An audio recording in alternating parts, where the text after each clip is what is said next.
ஐசரு LCV செக்மெண்ட்டில் இப்போ தான் ஃபஸ்ட் டைமாக உள்ளே வர்றாங்க. அவங்க மத்திய அரசாங்கம் ஏசி போடணும் எல்லா லாரிகளையும் அப்படின்ட்டு இருக்காங்க.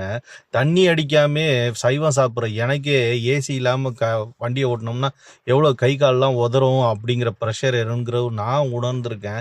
275 ரூபா ஒரு நாளைக்கு சாப்பிட்றது கஷ்டப்பட்டுட்டு இருக்கு. எங்களை மாதிரி 13 வருஷமாக தேசம் எப்படி முன்னேறணும்னு ஜேஜி பிள்ளை மாதிரி ஆளை சப்போர்ட் பண்ணாமல் 275 கோடி QR கோடு மூலிமா வாங்குறது, இல்லை உண்டியல் மூலிமா நிதி திரட்டுற விஜய் சீமான் மாதிரி ஆளுங்களுக்கு டிக்கெட்டோட வரல, டிக்கெட்டு ஃபர்ஸ்ட் டே பார்க்க முடியலன்னு இறந்து போகிற விஜய் சீமான் மாதிரி ஆளுங்களுக்கு சப்போர்ட் பண்ணிட்டு இருக்கீங்களே. அப்போ சின்ன என் தம்பி அண்ணாமலை, நான் எங்கே போய் வேதனையை தெரிவிக்கிறதுன்னு தெரில. நாங்களாம் முன்னேறது, நான் எங்களை மாதிரி ஆளுங்களாம் முன்னேற்றணும் அப்படிங்கிறதுலாம் அவங்களுக்கு தோணலை.